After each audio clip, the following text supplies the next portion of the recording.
The scent of bleach burned my nostrils as I scrubbed harder at the stubborn stain on the marble floor. 3 hours into my shift at the Belmore Hotel, and my knees already ached from kneeling on the hard surface. 6 more hours to go. I adjusted my uniform, stiff, gray, and 2 sizes too big, and pushed a strand of hair back under my cap. "Elena, room 412 needs turn-down service. Now." Mrs. Patel, the head housekeeper, barked from the doorway of the presidential suite I was cleaning. "Yes, ma'am." "I'll finish this first," I said, my voice barely above a whisper. "Did I ask what you'll finish first?" "Room 412. Now," I nodded, gathered my cleaning supplies with trembling hands, and hurried past her, keeping my eyes fixed on the plush carpet. 6 months at this job, and I still couldn't meet her gaze without feeling like I might crumble. The weight of my life pressed down on me as I pushed my cart toward the elevator.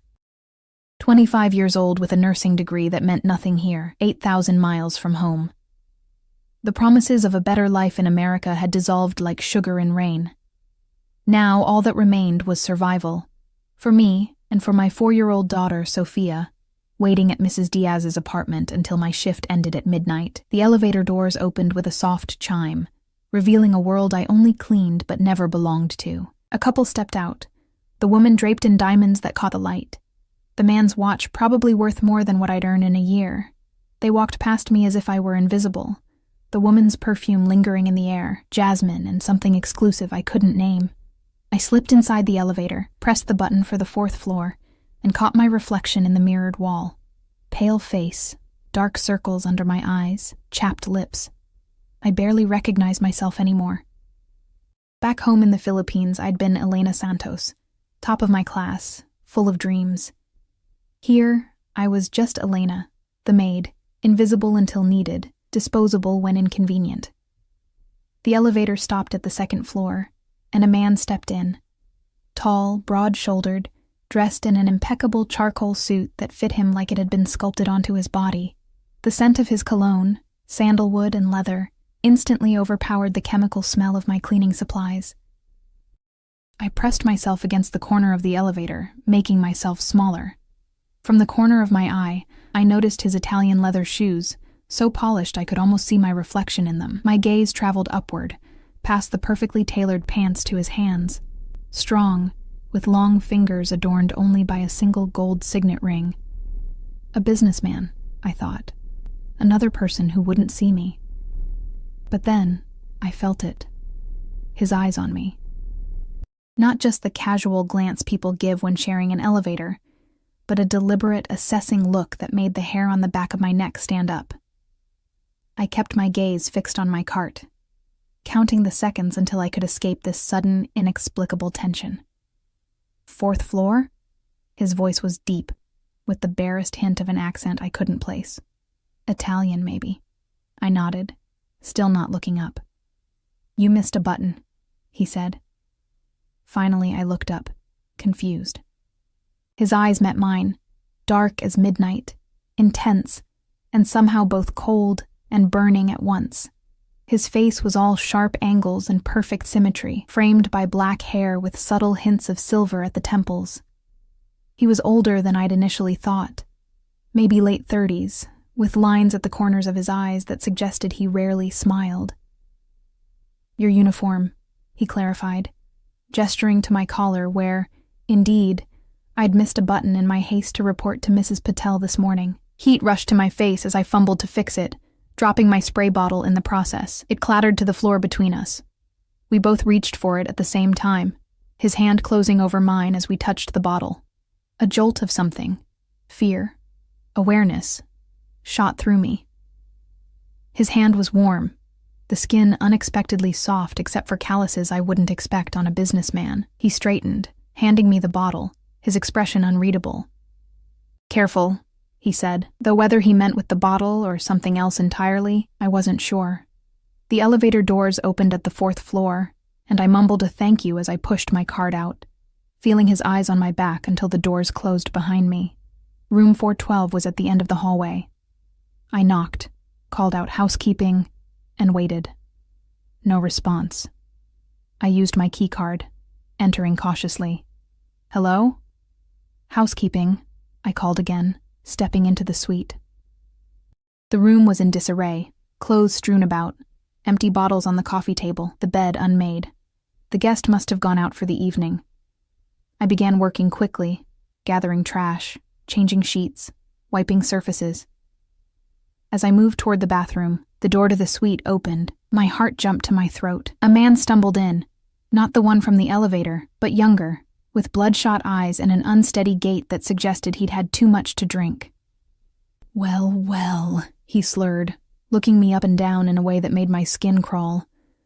Didn't expect company. I'm just finishing the turn-down service, sir, I said, keeping my voice professional as I moved toward my cart, putting distance between us. No rush, he said, blocking my path to the door. What's your name, sweetheart? I need to move on to other rooms, sir, I replied, avoiding his question and the reek of alcohol on his breath. He moved closer. Come on, don't be like that. I'm just being friendly. His hand reached out, fingers brushing against my arm. I flinched away. Please, sir. I'll get in trouble. I won't tell if you won't, he said, his smile turning predatory as he cornered me against the wall. I'll even make it worth your while. Pretty girl like you could use some extra cash, right? Panic rose in my chest, my thoughts racing to Sophia, to what would happen to her if I lost this job. I needed to defuse this, to escape without making a scene. Mrs. Patel had made it clear that guest complaints meant immediate termination, no questions asked. Sir, please. The door to the suite opened again, and we both turned. Relief washed over me as I saw another hotel employee, until I realized it wasn't housekeeping or security, but a room service waiter with a tray. The waiter froze, taking in the scene. Room service for Mr. Collins, he announced, his voice uncertain. The drunk man, Mr. Collins, apparently, sighed in annoyance and stepped away from me. Put it over there, he instructed the waiter, gesturing to the desk by the window. I seized the opportunity, grabbing my cart and moving quickly toward the door. But as I passed Mr. Collins, his hand shot out, gripping my wrist painfully. We're not finished, he whispered, low enough that the waiter couldn't hear. I yanked my arm free and hurried out, heart pounding, tears threatening to spill. In the hallway, I leaned against the wall, trying to steady my breathing. This wasn't the first time. It wouldn't be the last. Sometimes I wondered if invisibility might be preferable to this kind of visibility. I had 5 more rooms to service before my dinner break. 5 more rooms where anything could happen, where I was always vulnerable. I pushed my cart toward the next door, wishing I could just disappear. By 11:30 that night, every muscle in my body screamed for rest. I'd managed to avoid Mr. Collins for the remainder of my shift, taking the service elevators and ducking into storage closets whenever I spotted him in the hallways. Mrs. Patel had assigned me to clean the restaurant after closing, a task that meant I might not make it to Mrs. Diaz's to pick up Sophia before midnight. I was on my hands and knees, wiping down the baseboards in the restaurant's private dining room when the door opened behind me. We're closed, I said automatically, not looking up. I know, the voice, deep, accented, sent a shiver down my spine. The man from the elevator. I stood quickly, wincing as my knees protested the sudden movement. He stood in the doorway, jacket removed, tie loosened, but somehow looking even more imposing than he had earlier. Behind him, I glimpsed 2 broad-shouldered men in dark suits waiting in the hallway. Bodyguards? Was he someone important? May I help you, sir? I asked, my voice steadier than I felt. He studied me for a long moment, his dark eyes unreadable. You're still here, he observed. Late shift? I nodded, confused by his interest. Until midnight, sir. He glanced at his watch. Platinum, I guessed, worth more than my yearly salary. It's nearly midnight now. Yes, sir. I'm just finishing up. I gestured to the baseboards, aware of how small and insignificant my work must seem to someone like him. What happened to your wrist? He asked suddenly, his gaze fixed on the bruise forming where Mr. Collins had grabbed me. I instinctively covered it with my other hand. Nothing, sir. Just bumped into something. His eyes narrowed slightly, but he didn't press. Instead, he reached into his pocket and withdrew a business card, placing it on the table between us. My name is Alessio Russo, he said. I'm staying in the penthouse suite for the next few weeks. If you ever need anything at all, you call that number. I stared at the card, baffled. It was simple, elegant, just his name and a phone number, no company or title. "Why would you?" I began, but stopped myself. Questioning guess wasn't my place. A ghost of a smile touched his lips. "Let's just say I notice things others don't, Elena." My heart stuttered. I hadn't told him my name. He must have read it off my name tag. Yet something in the way he said it made it sound like he'd known it all along. "I should finish my work, Mr. Russo," I said, unable to hold his intense gaze any longer. He nodded once, then turned to leave. At the doorway, he paused. "The world is full of predators, Elena. Some are obvious. Others hide in plain sight." His eyes flicked to my bruised wrist again. "Be careful who you trust." With that cryptic warning, he was gone, leaving behind only the lingering scent of his cologne and the business card on the table. I picked it up with trembling fingers, turning it over. On the back, handwritten in elegant script, were the words, "If anyone ever troubles you again, tell me." I slipped the card into my pocket, unsure whether I felt protected or threatened. Something told me Alessio Russo was a dangerous man to know, but perhaps an even more dangerous man to cross. By the time I finished my shift and clocked out, it was 12:20. I hurried through the employee exit, anxious about picking up Sophia so late. Mrs. Diaz was understanding but had her own early morning to contend with. The night air was cool against my skin as I walked briskly toward the bus stop, my uniform hidden beneath my worn jacket. The streets were quiet in this part of the city, too upscale for much nightlife, too residential for much crime. Still, I clutched my pepper spray in my pocket, eyes darting to shadows and alleyways as I walked. I was halfway to the bus stop when I heard footsteps behind me, heavy, deliberate, too close. Before I could turn, a voice slurred in my ear. "Found you. Mr. Collins." My blood turned to ice as his hand clamped onto my shoulder, spinning me around. "Thought you could avoid me all night?" His breath reeked of whiskey, his eyes unfocused but determined. "That wasn't very nice of you." "Please," I said, stepping backward, calculating the distance to the main street where there might be witnesses. "I need to go. My daughter is waiting." His eyebrows shot up. "A kid, huh? Single mom?" He grinned, the expression vulgar on his flushed face. "I like single moms. They know how to be grateful." I pulled the pepper spray from my pocket, but he was faster than I expected. His hand closed around my wrist, the same one he'd bruised earlier, and squeezed until I gasped in pain, dropping the canister. "Now that wasn't nice either," he said, his voice hardening as he backed me against the brick wall of a closed boutique. I opened my mouth to scream, but his other hand clamped over my lips, smothering the sound. Panic exploded in my chest. Sophia. Who would take care of Sophia if something happened to me?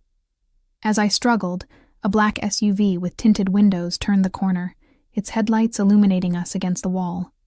Mr. Collins didn't seem to notice, too focused on his disgusting intentions. The SUV slowed, then stopped. The rear door opened, and a familiar figure stepped out, Alessio Russo, his expression coldly furious as he took in the scene before him. "I believe the lady told you no," he said, his voice quiet, but carrying an edge that cut through the night air. Mr. Collins turned, his hand still gripping my wrist. "Mind your own business, pal," he spat. Two men emerged from the SUV, the same bodyguards I'd seen earlier. They flanked Alessio, their posture suggesting they were ready for violence. Alessio ignored them, his focus entirely on Mr. Collins. "Let her go." Each word was precise, measured, deadly. Something in his tone, or perhaps the presence of the bodyguards, penetrated Mr. Collins's alcohol-addled brain. He released me, raising his hands in a placating gesture. "Hey, no problem, just a misunderstanding," he said, backing away. "Is that right?" Alessio's gaze shifted to me. "Was this a misunderstanding, Elena?" I rubbed my wrist, too shaken to speak. My silence was answer enough. Alessio nodded to his men. One of them moved forward, grabbing Mr. Collins by the collar and pushing him against the wall where I'd been trapped moments before. "Remember my face," Alessio said, stepping closer to Mr. Collins. "Remember this moment, because if I ever hear you've so much as looked at another woman without her consent, what happens next will make your worst nightmares seem like a mercy." Mr. Collins paled, the blood draining from his face as he seemed to finally understand the kind of man he was dealing with. Who are you?"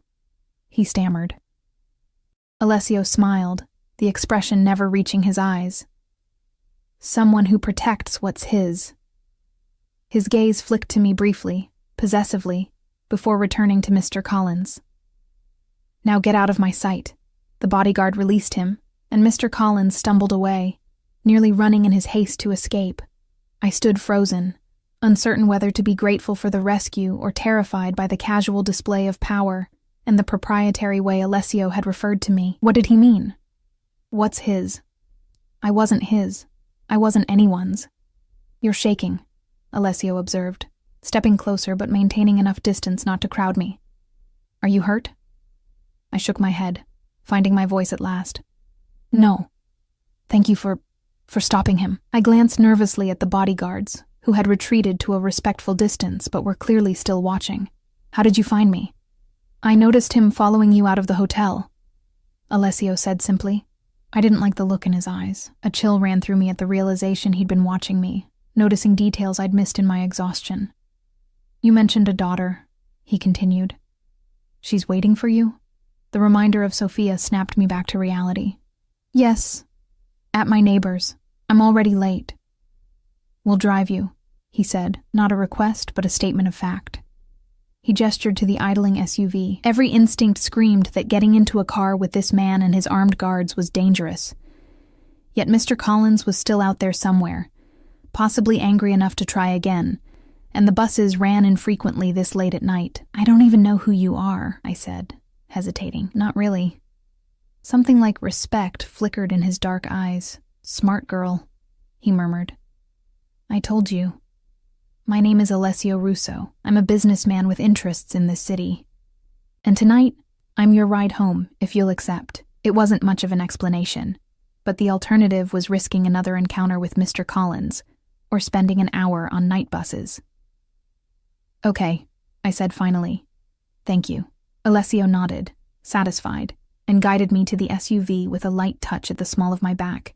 Proprietary, but somehow not invasive. As I slid into the luxurious leather interior, I couldn't shake the feeling that I'd just made a deal with the devil. But as the car pulled away from the curb, Sophia's face filled my mind. For her, I'd dance with devils if I had to. For her, I'd do anything. What I didn't know then was just how high the price of Alessio Russo's protection would be, or how willingly I would ultimately pay it.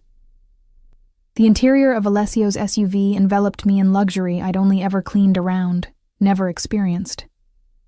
Soft leather seats, the subtle glow of ambient lighting, and a privacy partition separating us from the driver and one of the guards. The second guard sat across from us, his expression impassive, his presence a silent reminder that this wasn't a normal ride home. "Your address?" Alessio asked, his voice breaking the silence. I hesitated before giving him Mrs. Diaz's location first. "I need to pick up my daughter," he nodded, relaying the information through an intercom. The SUV moved smoothly through the nighttime streets, a world away from the jolting bus rides I was accustomed to. "How old is your daughter?" he asked, surprising me with what seemed like genuine interest.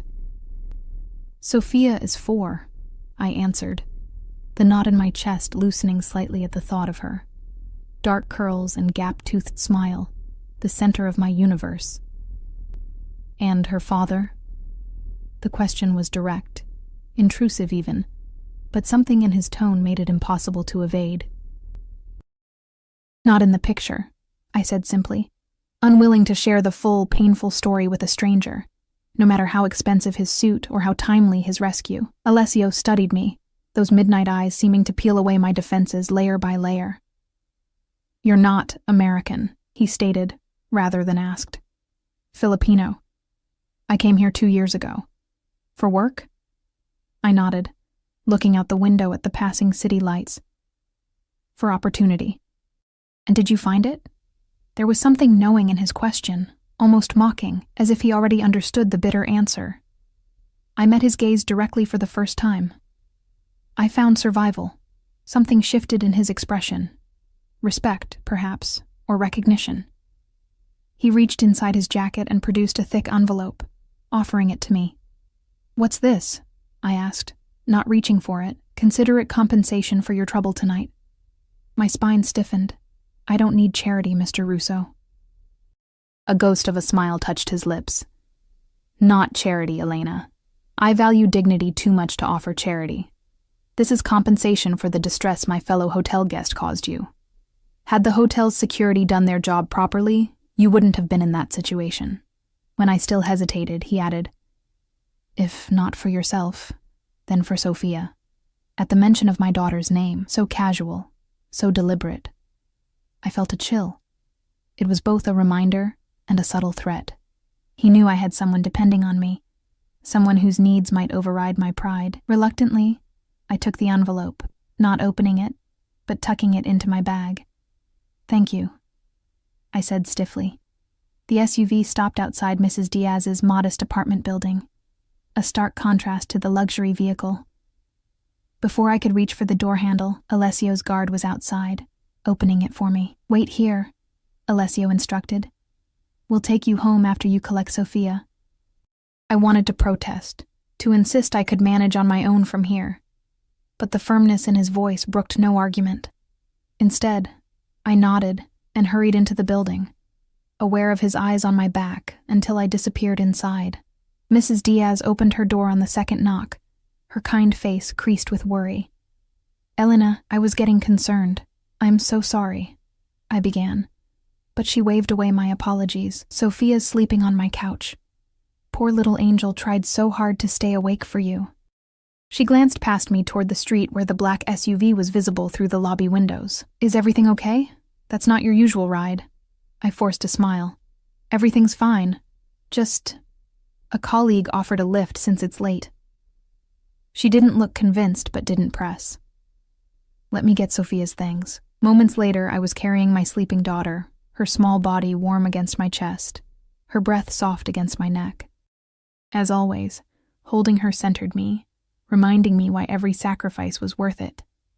When I emerged from the building, Alessio himself stood beside the open SUV door, his eyes fixed on Sophia, an unreadable expression crossing his face. "She looks like you," he said softly as I approached. "Everyone says that," I replied, carefully maneuvering into the vehicle without waking her. Once we were settled, Sophia still sleeping soundly in my arms, I gave him my actual address, a small apartment in a neighborhood that had seen better days, where the rent was just barely within my means. The contrast between Alessio's world and mine would become even more stark when he saw where I lived, but I was beyond caring about appearances. All that mattered was getting Sophia home and into her bed. We rode in silence for several minutes, the hum of the engine and Sophia's gentle breathing the only sounds. Finally, Alessio spoke, his voice low so as not to wake her. "The man who assaulted you, do you know who he is?" I shook my head. "Just a guest. Mr. Collins, according to room service." "And has this happened before, with him or others?" The question hung in the air between us.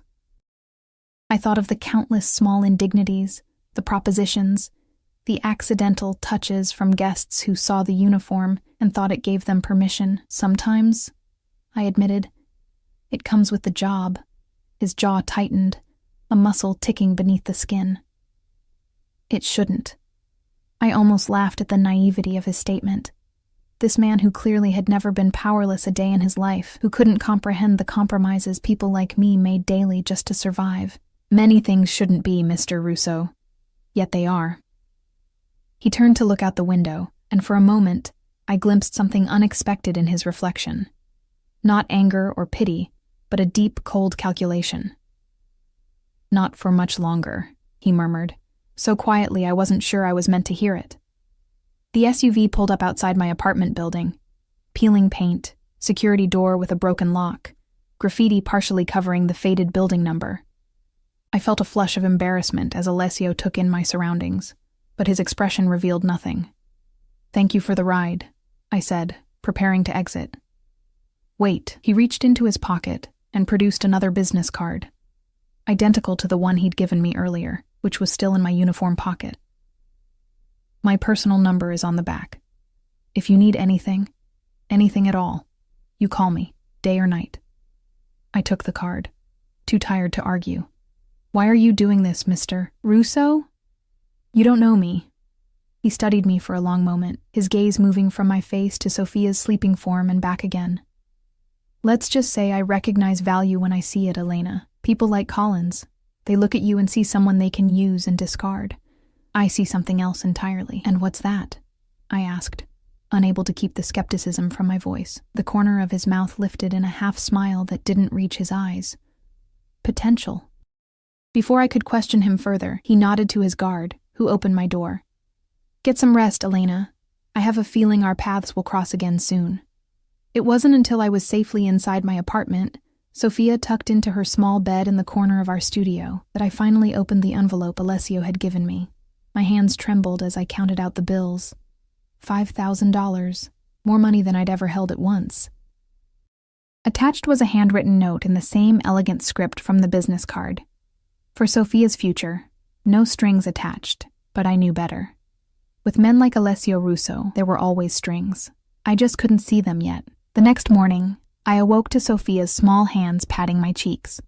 Mama, hungry, she announced, her eyes still heavy with sleep.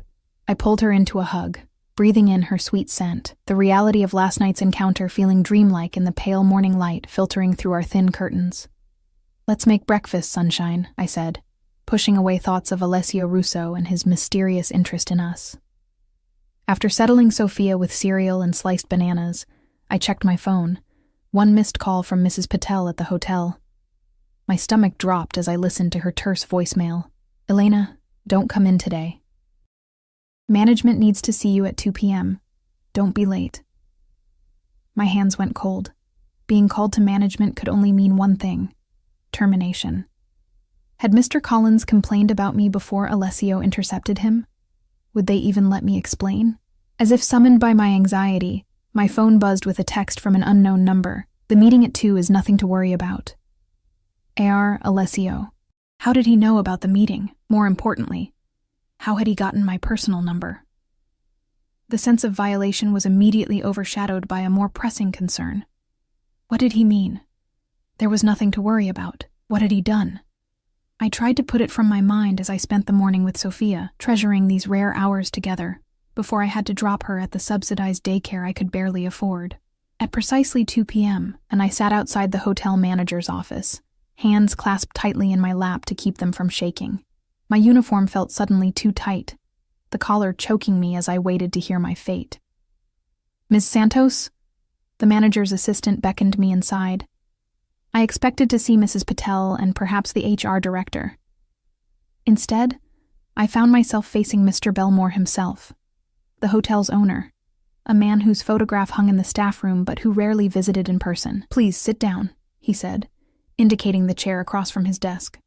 I perched on the edge of the seat, heart thundering in my ears. Sir, if this is about what happened with the guest in room 412, he held up his hand, stopping me. This is about your future with the Belmore Hotel, Ms. Santos. Or rather, your lack of one. My stomach plummeted. You see, he continued, shuffling papers on his desk. It appears the hotel has been acquired by a new owner. All staff contracts are being reviewed. I blinked, struggling to process this unexpected turn. I don't understand. Am I being terminated? No, Ms. Santos. You're being promoted. Block 3. Promoted? The word felt foreign on my tongue, as impossible as snow in summer. I don't understand. Mr. Belmore looked uncomfortable, tugging at his collar as if it had suddenly tightened. The new ownership has specifically requested that you be reassigned to the executive floor as personal attendant to the penthouse suite. The penthouse. Alessio Russo's suite. My mind raced, connecting the dots. The text message. His cryptic words last night. He'd been planning this. Who purchased the hotel? I asked, already knowing the answer. A private investment group, Mr. Belmore replied vaguely. Novo Enterprises. They've acquired several properties in the city recently. The name meant nothing to me, but I didn't need corporate records to understand what had happened. Somehow, overnight, Alessio Russo had bought an entire hotel, and now he was positioning me exactly where he wanted me. The position comes with a significant salary increase, Mr. Belmore continued, sliding a document across the desk. Triple your current pay, plus benefits. Healthcare, paid leave, educational assistance. My eyes widened as I scanned the contract. The salary figure made my heart stutter. Enough to move Sophia and me to a better apartment.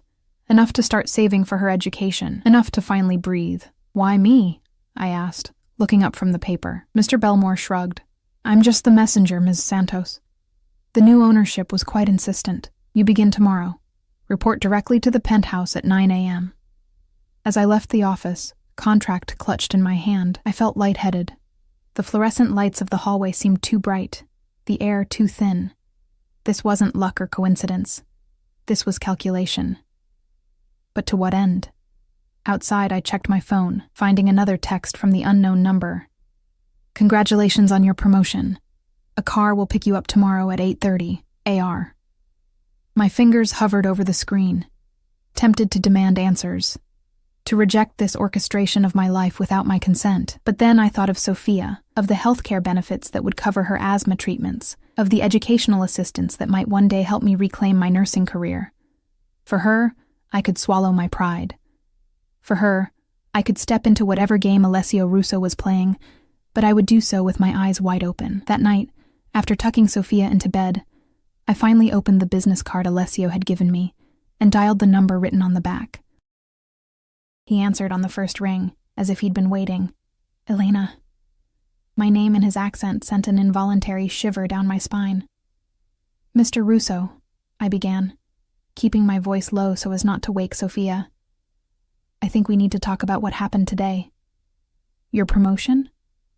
I thought you'd be pleased. Did you buy the Belmore Hotel just to give me a raise? I asked bluntly. His soft chuckle traveled through the phone. The Belmore was already on my acquisition list. The timing was fortuitous. And my new position? Assigned to your suite specifically? I value loyalty and competence, Elena. You possess both. I merely created an opportunity for those qualities to be properly rewarded. I closed my eyes, gathering my courage. What do you want from me, Mr. Russo? Really? The line went silent for a moment. When he spoke again, his voice had dropped an octave, intimate and somehow dangerous. Your trust, for now. The rest will come in time. Trust is earned, I countered, not purchased with hotel acquisitions and job contracts. Indeed. I could hear the smile in his voice, as if my defiance pleased him. Then consider this the beginning of that process. I'll see you tomorrow, Elena. The call ended before I could respond, leaving me staring at my phone in frustration. He'd revealed nothing while managing to make me feel even more entangled in whatever web he was weaving. The following morning, a sleek black car, not the SUV from before but equally luxurious, was waiting outside my building at exactly 8:30. The driver, different from Alessio's guards but carrying the same air of vigilant professionalism, opened the door for me without a word. I'd spent extra time on my appearance that morning, applying light makeup and pulling my hair into a neat bun. My uniform, the new one delivered to my door at 7 a.m. in a garment bag, was tailored perfectly to my measurements. The dark blue material was softer, more expensive than the standard hotel uniforms, with subtle gold piping at the collar and cuffs. How had he known my size? I didn't want to contemplate the answer. The penthouse occupied the entire top floor of the Belmore, accessible only by private elevator with keycard access. The doors opened directly into a foyer of marble and crystal, the morning sun streaming through floor-to-ceiling windows that offered a panoramic view of the city. Good morning, Elena. Alessio stood by the windows, his back to me, dressed in a crisp white shirt and tailored trousers. No jacket or tie yet, an intimacy of dress that felt calculated to put me at ease while reminding me I was entering his private space. Mr. Russo, I replied, hands clasped before me, shoulders straight. Professional, detached, as if this were any other assignment. He turned, and I was struck again by the intensity of his gaze, the way his dark eyes seemed to strip away pretense, to see beneath surfaces to the truth beneath.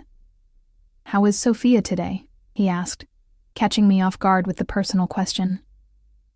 She's well, thank you, at daycare. He nodded. moving toward a dining table where breakfast was laid out. Pastries, fruit, coffee. Will you join me? We should discuss your duties. It wasn't really a request, but I hesitated anyway, the boundary between employer and employee already blurring uncomfortably. I'm here to work, Mr. Russo, not to dine with you. A flash of amusement crossed his features. Indulge me, Elena. Please. He pulled out a chair, waiting. Reluctantly, I sat, perched on the edge of the seat as he took the chair adjacent to mine rather than across the table, close enough that I could smell his cologne and see the faint shadow of stubble along his jaw. Coffee? He offered, already pouring a cup before I could respond. I accepted it silently, watching as he selected a pastry for himself with the casual grace of a man accustomed to luxury. Your duties will be straightforward, he began. All business now. You'll manage this suite and my personal needs while I'm in residence. Scheduling, correspondence, some light cooking, perhaps, though I often dine out. You'll be my point of contact with hotel services. A personal assistant, not a maid, I observed, his lips curved slightly. A personal attendant, as your contract states. The distinction allows for flexibility in your responsibilities. I sipped my coffee to hide my discomfort with that ambiguity. And when you're not in residence, I travel frequently between here, New York, and Italy. When I'm away, you'll maintain the suite and be on call should I need to arrange anything remotely. It sounded simple enough on the surface, but I wasn't naive. Men like Alessio Russo didn't orchestrate elaborate employment scenarios for simple housekeeping services. And the real reason you wanted me in this position? I asked directly. He studied me for a long moment, his expression unreadable. Then he reached into his pocket and withdrew a folded newspaper clipping, sliding it across the table. I opened it cautiously. It was a small article dated 3 years ago from a local Philippine newspaper, a report on a hospital corruption scandal. My breath caught as I recognized a name in the text, Dr. Gabriel Reyes, Sophia's father, and my former fiancé. How did you— I make it my business to know who works for me, Alessio interrupted smoothly. Dr. Reyes embezzled nearly $2 million from the hospital where you both worked, then disappeared, leaving you to face accusations of complicity. Charges that were eventually dropped for lack of evidence, but not before your reputation was destroyed. Am I correct so far? My hands trembled as I folded the clipping, memories flooding back. The humiliation, the betrayal, the desperate flight to America with what little savings I had left, and a 1-year-old daughter to protect. Why are you bringing this up? I asked, my voice barely above a whisper. Because I know what it's like to be betrayed by those you trust, he said, his tone softer now, almost gentle. And I know the lengths one will go to protect family afterward. I looked up, meeting his gaze. You still haven't answered my question. What do you want from me? He leaned back, regarding me thoughtfully. Loyalty, as I said, but also information. You've worked at the Belmore for 6 months, moving invisibly among the guests, hearing and seeing things others wouldn't notice.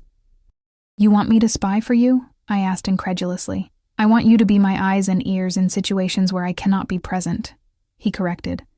The Belmore hosts many important people, politicians, businessmen, competitors. Information is power, Elena. The pieces were falling into place. That's why you bought the hotel. It's not about hospitality. It's about intelligence gathering. A smile touched his lips, genuine this time with a hint of approval. You're perceptive. Yes.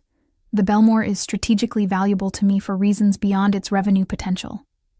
And if I refuse to be part of this? His expression didn't change, but something in his eyes hardened slightly. The salary, the benefits, the opportunities for Sophia, all would remain. I don't coerce Elena, I incentivize, but we both knew the truth beneath his words. The generosity could vanish as quickly as it had appeared. The safety net he'd woven beneath Sophia and me could be withdrawn with a single phone call. I won't do anything illegal, I said finally. A weak line in the sand, but the only one I felt able to draw. I wouldn't ask you to. He reached across the table, his fingers brushing mine briefly before withdrawing. Think of it as an extension of your observational skills. You've been watching, listening, filing away details about the hotel's guests for months. Now you'll simply share those observations with me. Put that way, it seemed almost innocuous, a natural extension of work I was already doing. But I wasn't fooled. Whatever game Alessio Russo was playing, it was dangerous. And he was drawing me into it one subtle step at a time. "Start with Mr. Collins," he said, his tone hardening at the name.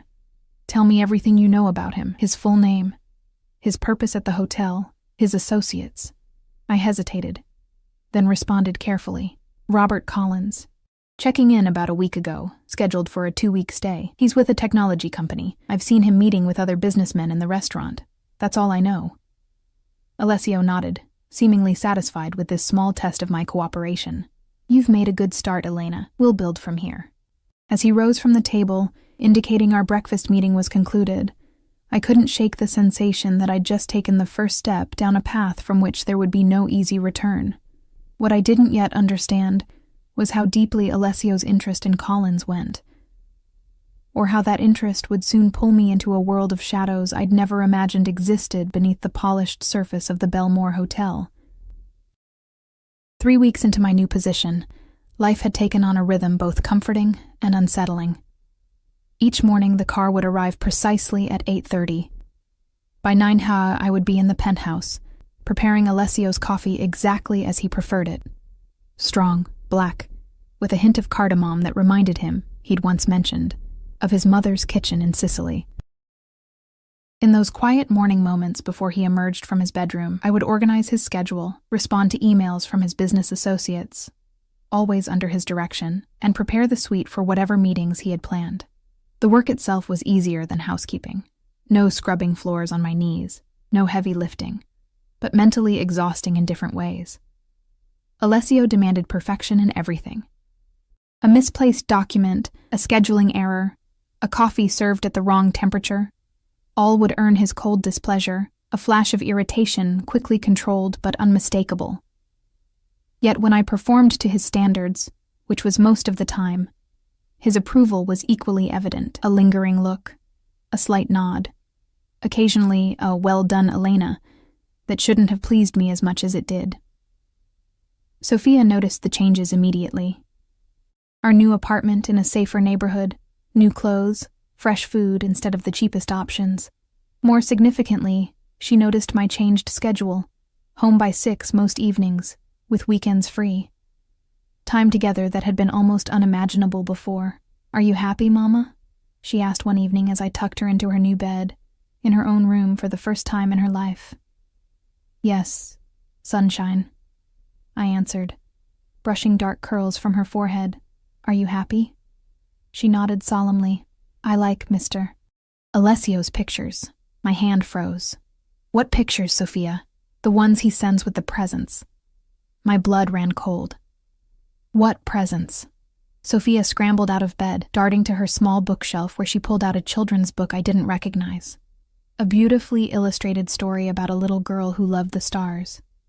Inside the cover was a handwritten note. "For Sophia, who I'm told is as bright as any star. A.R." "The nice lady at daycare gives them to me," Sophia explained, climbing back into bed. "She says they're from your boss." I forced a smile, tucking her in again while my mind raced. "That was kind of him. Good night, sunshine." After she fell asleep, I examined the book more carefully. It was expensive, a first edition. Inside were 2 more I hadn't seen before, equally valuable, each with a personal inscription from Alessio. Gifts for my daughter. Without my knowledge or permission, my hands shook as I dialed his number. "Is everything all right?" he answered immediately, concern evident in his voice. "You've been sending gifts to my daughter," I said without preamble, keeping my voice low but unable to disguise my anger. A pause. "I assumed the daycare would inform you." "They didn't. And even if they had, you should have asked me first." "You're right," he conceded, surprising me.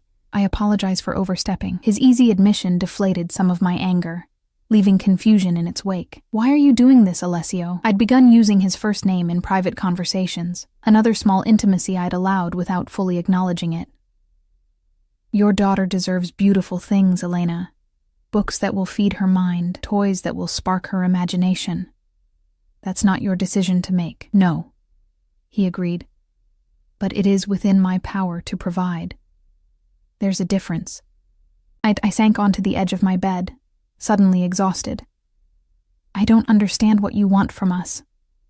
His voice softened, taking on that dangerous intimacy that always made my pulse quicken. I want to take care of you both. Is that so difficult to comprehend?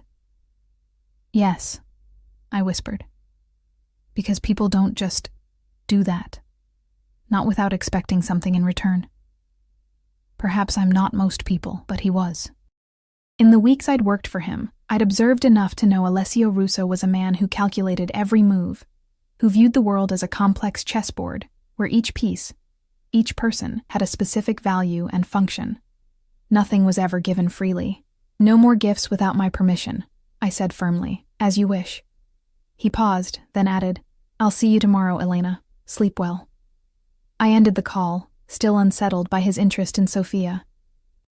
Whatever game Alessio was playing, I couldn't allow my daughter to become a pawn in it. The next morning, I arrived at the penthouse to find Alessio already awake and dressed, speaking rapidly in Italian on his phone. He acknowledged me with a nod, but continued his conversation, pacing by the windows. From his tense posture and clipped tone, I could tell something was wrong. In recent weeks, I'd become adept at reading his moods, a necessary skill for anticipating his needs and avoiding his rare but intimidating displays of temper.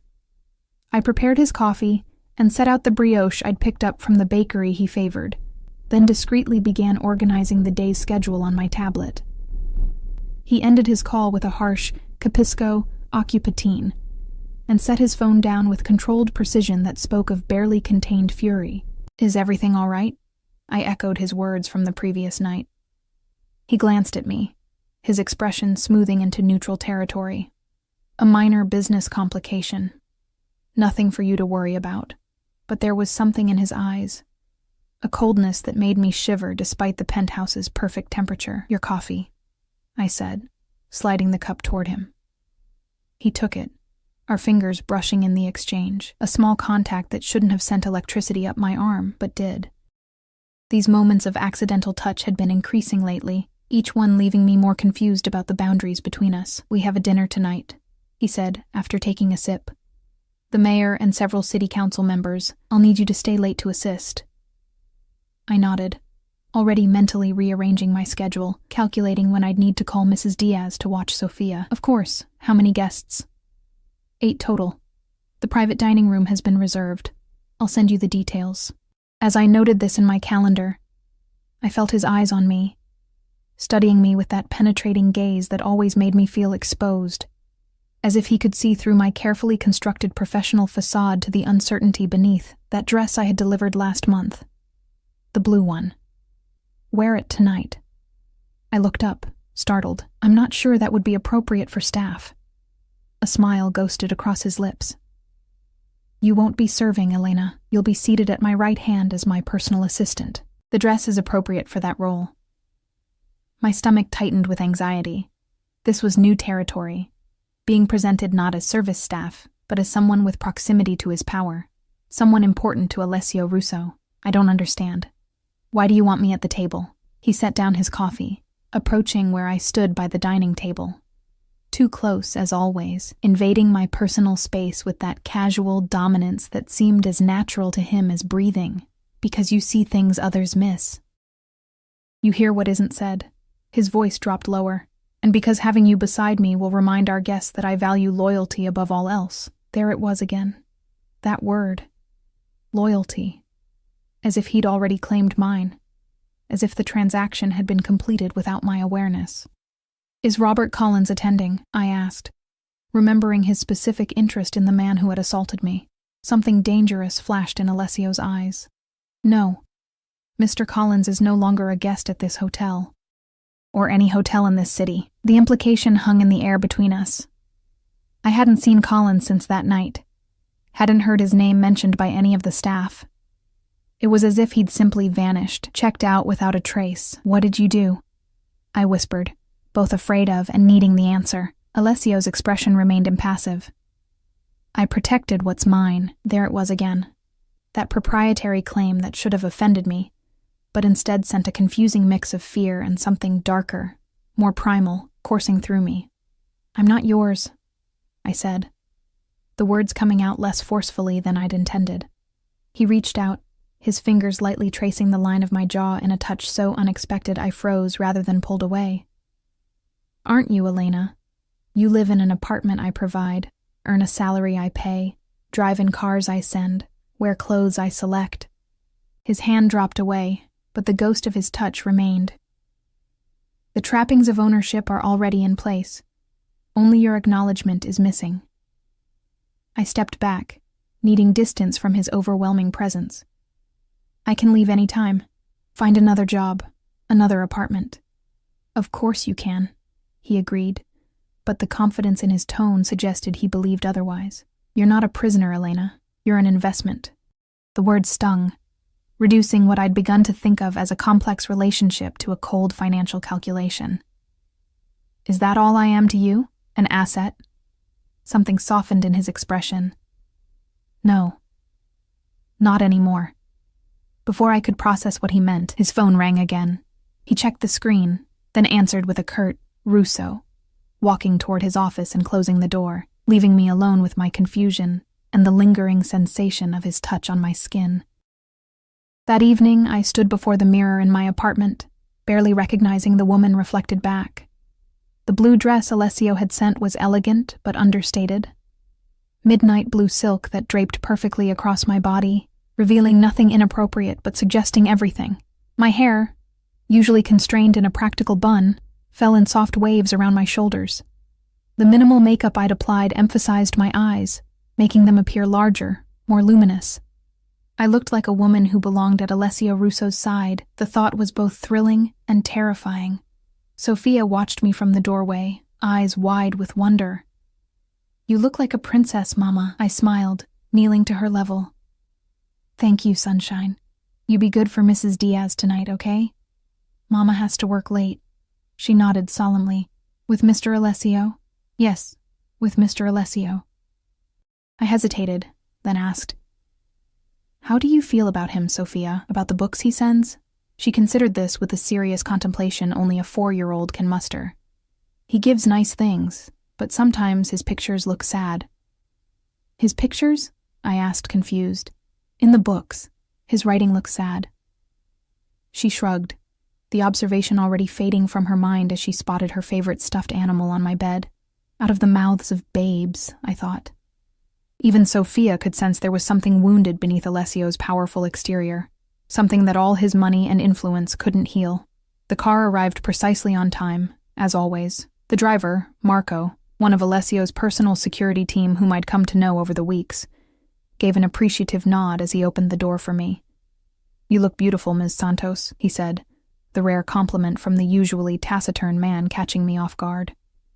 "Thank you, Marco." As we drove toward the hotel, I tried to calm my nerves. This dinner was clearly important to Alessio, and he wanted me there for a reason, not just as window dressing, but as an active participant in whatever game he was playing with the city's power brokers. The private dining room was transformed when I arrived. Soft lighting, extravagant floral arrangements, crystal and silver gleaming on the perfectly set table. Alessio stood talking with 2 men in expensive suits, a glass of amber liquid in his hand. When he spotted me, he excused himself and crossed the room with purposeful strides. "Elena." The way he said my name, like a caress and a claim all at once, made my heart skip. His eyes traveled over me, appreciation evident in his gaze. "Perfect." "I'm nervous," I admitted, keeping my voice low.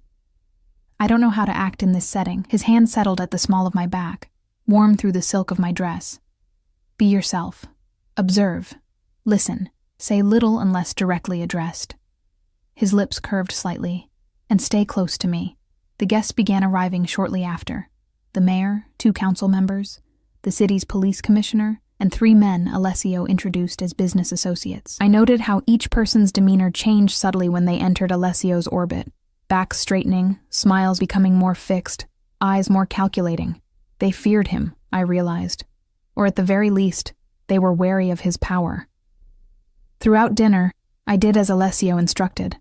observing, listening, saying little. I noticed the glances between the mayor and one of the business associates whenever development projects were mentioned. I caught the slight tremor in the police commissioner's hand when Alessio casually inquired about recent enforcement actions against organized crime. And I felt, with increasing certainty, that I was sitting among men who operated in a world of shadows, deals made off the record, favors exchanged, threats veiled in polite conversation.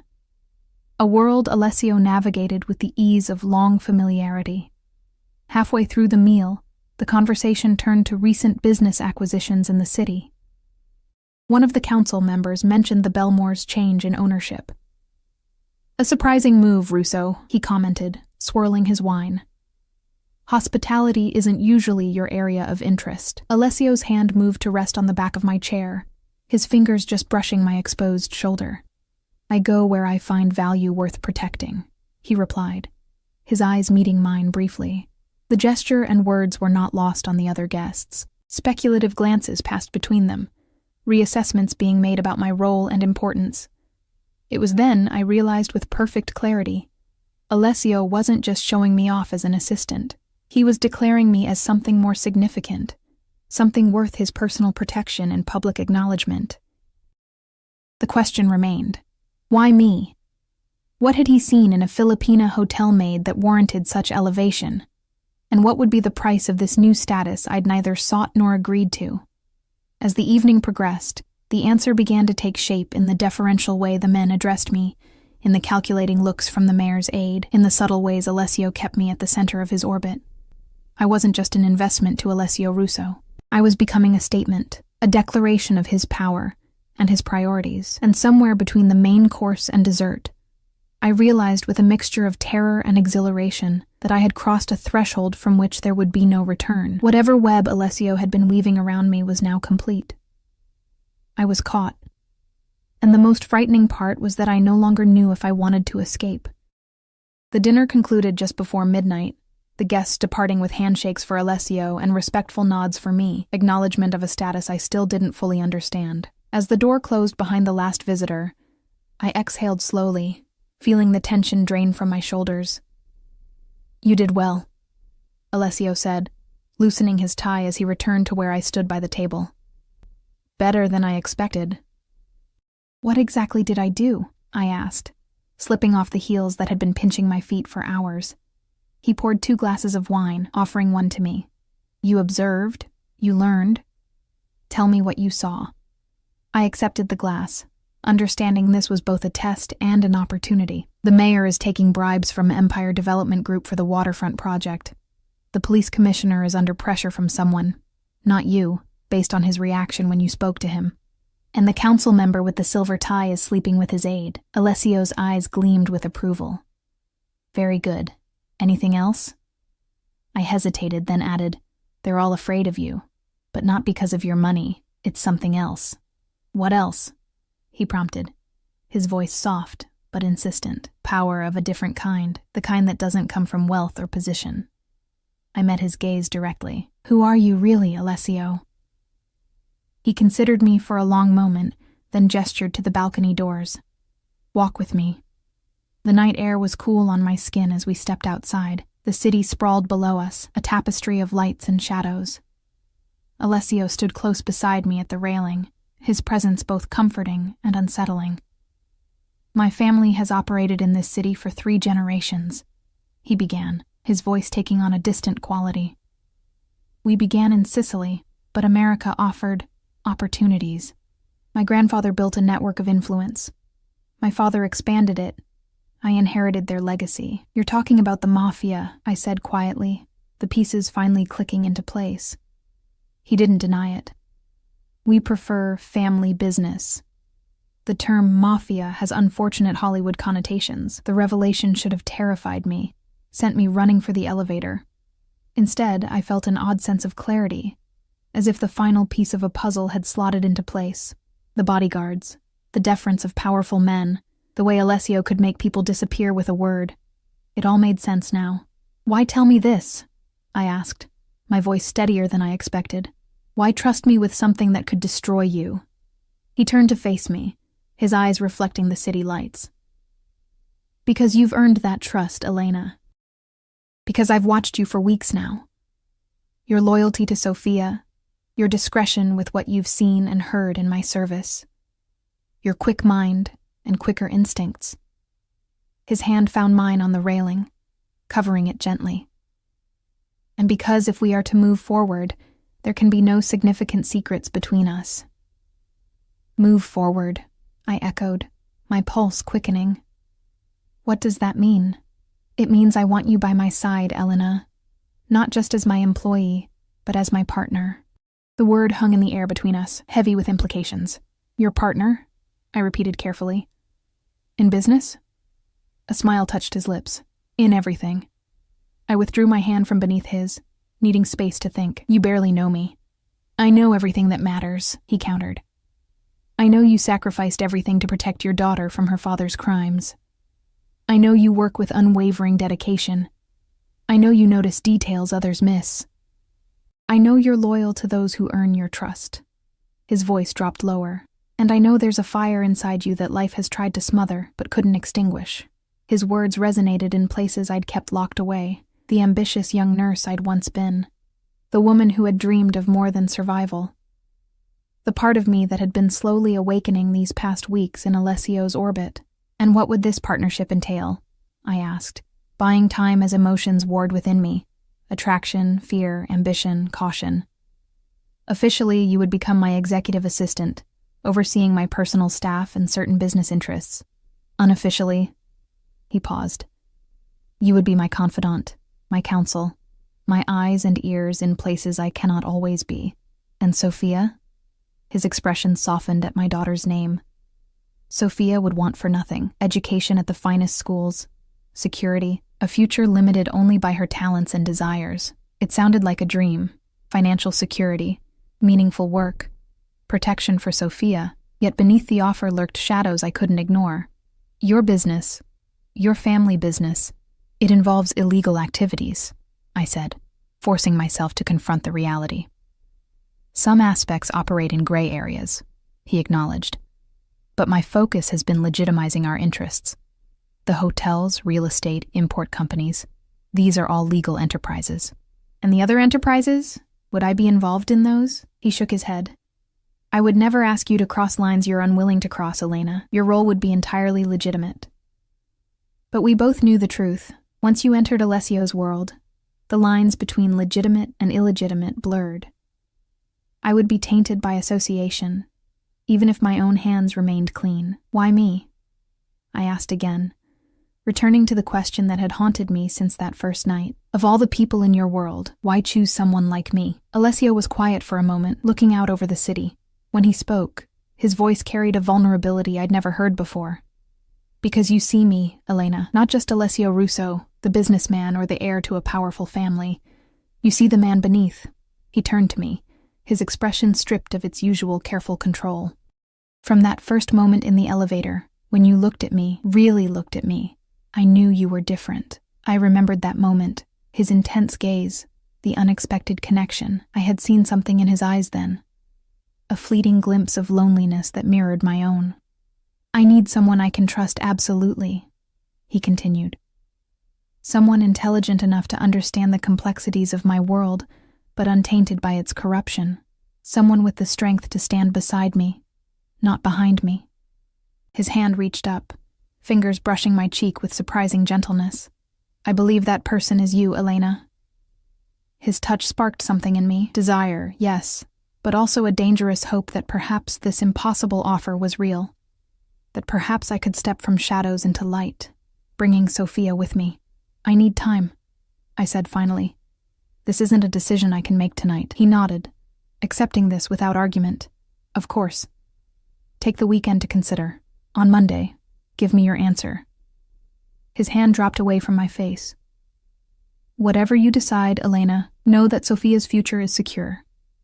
The educational fund I established for her remains hers, regardless. The knowledge that he had already created a fund for my daughter, without telling me, without using it as leverage, stirred emotions I wasn't prepared to examine. Thank you, I managed, suddenly overwhelmed by the evening's revelations and the choice before me. Alessio called for his driver to take me home, and we descended to the lobby in silence, the weight of unspoken words filling the elevator. As we crossed the marble expanse toward the entrance, he placed his hand at the small of my back, a gesture that had become familiar over the weeks, proprietary yet protective. Outside, Marco held the car door open, his expression professionally neutral despite the late hour. Alessio walked me to the car, then surprised me by taking my hand and raising it to his lips.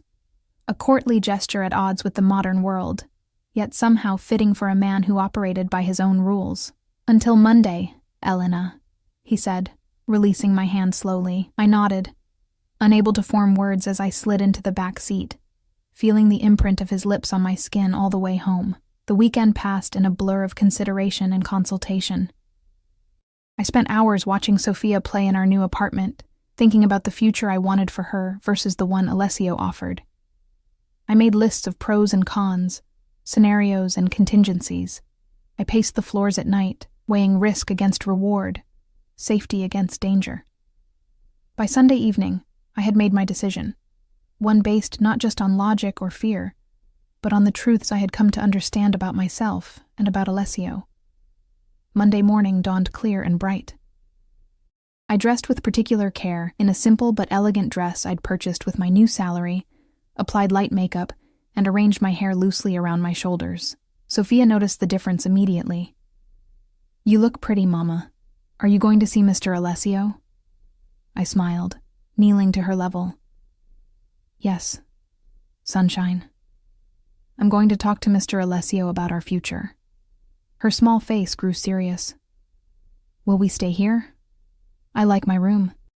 "That's what we're going to decide," I said, smoothing her curls. "But whatever happens, we'll be together. That's what matters most." The car arrived precisely at 8:30, as always. Marco opened the door with his usual efficiency, but added a small nod of encouragement. Had Alessio shared his proposal with his security team, or had they simply observed enough to draw their own conclusions? The ride to the Belmore seemed both too long and too short. I rehearsed my decision, the words I would use, the boundaries I would establish. By the time the elevator doors opened onto the penthouse, my resolve was firm. Alessio stood by the windows as he had that first day, but this time he turned immediately at my entrance. He was impeccably dressed as always, but I noticed the tension in his shoulders, the careful control of his expression. He was uncertain, I realized, perhaps even nervous. The thought that I, a former hotel maid, could make one of the most powerful men in the city nervous was oddly empowering. "Good morning, Elena," he said, his voice carefully neutral.